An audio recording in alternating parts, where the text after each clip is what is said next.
Reserve seat के ऊपर में कैसे आली जाली लंद फंद फर्जी चलाए। अदर स्टेट वाला, दूसरा स्टेट वाला रिजर्व सीट पे, जबकि दूसरे स्टेट के लोग जो आते हैं या आएंगे वो जनरल के सीट पे आएंगे, रिजर्व सीट पे तो आएंगे नहीं। लेकिन ये रिजर्व सीट पे बहाल करने का काम बीपीएससी टीआरई 1 में हुआ, बीपीएससी टीआरई 2 में हुआ और बीपीएससी टीआरई 3 में भी हुआ। ये पता चला टीआरई 3 से। आदमी कहाँ जाए यार, कहाँ जाए, अपनी आवाज़ को कहाँ उठाए। सड़क पे धरना दे तो लाठी खाए, रैली करे तो लाठी खाए, प्रदर्शन करे तो लाठी खाए, और सोशल मीडिया पे आवाज़ उठाए तो बोले सरकार के खिलाफ बोल रहा है। तो भैया कौन जगह है, विद्यार्थियों की जगह कौन सी जगह। विद्यार्थी, उम्मीदवार, अभ्यर्थी, स्टूडेंट अपनी आवाज़ को कहाँ आवाज़ उठाए। 10 साल के एज में छूट, बाप रे, तराही लड़कियां तरस रही हैं, तड़प रही हैं यार। डेली हाई कोर्ट में एज रिलैक्सेशन वाले डेली कुछ न कुछ अभ्यर्थी हमसे मुलाकात हो ही जाती है डेली। अब बताइए आप, ये हाई कोर्ट में लोग क्यों जाता है, किस लिए जाता है। जब सरकार से उम्मीदें खत्म हो जाती है तब जाता है। ये काम था शिक्षा विभाग का, ये काम था बीपीएससी आयोग का, ये काम था शिक्षा मंत्री का, ये काम था मुख्यमंत्री जी का काम किया था। लेकिन इतना बड़ा अन्याय, रिजर्व सीट पे भी आप अदर स्टेट के ला रहे हैं, जनरल पे भी आप अदर स्टेट के ला रहे हैं, तो फिर बिहार के लोग कहाँ जाए, कौन जगह जाए, किस स्कूल में बहाल हो भाई।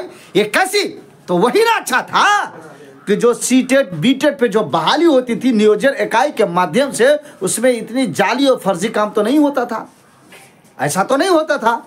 लेकिन आप बीपीएससी को लेकर के आ गए, क्यों, ताकि खाटी और बढ़िया छटल छटाल उसमें शिक्षक बहाल हो। लेकिन आप अंदाजा लगाइएगा बीपीएससी के माध्यम से छटल छटाल की क्या बात है।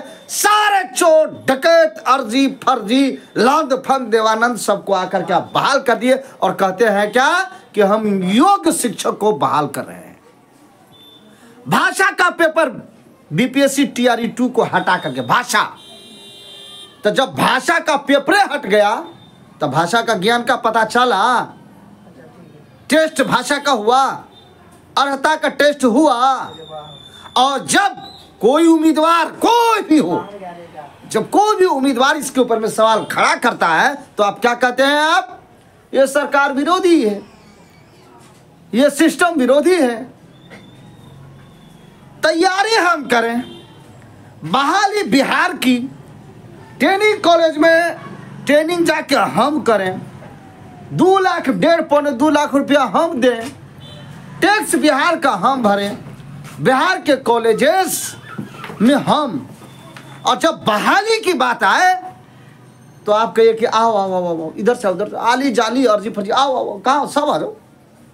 कहा है मुख्यमंत्री नीतीश कुमार जी, इतिहास आपको कभी भूलेगा नहीं, कभी माफ नहीं करेगा। क्यों, जब राजा रावण हो जाए,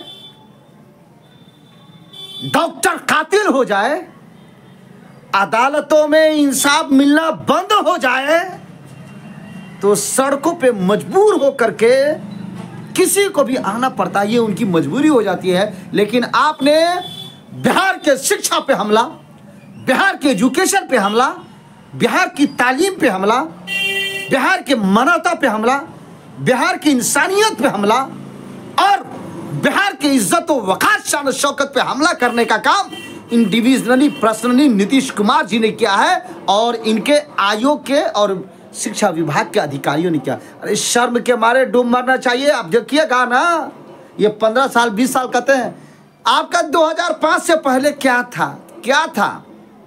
आपसे अच्छा था कि चोरी डकैती अयारी मकारी और शिक्षा में इतनी धांधली नहीं होती थी। बीपीएससी को ला करके करोड़ों करोड़ रुपया लोग पेपर लीक करवा करके नहीं करवाते थे, ये अच्छा था। उससे पहले कि इतनी अयारी मकारी गद्दारी नहीं थी, इतनी बेईमानी नहीं थी, सारा सिस्टम से चल रहा था। ला करके आपने भर दिया अदर स्टेट वाले को और आप कह रहे क्या था।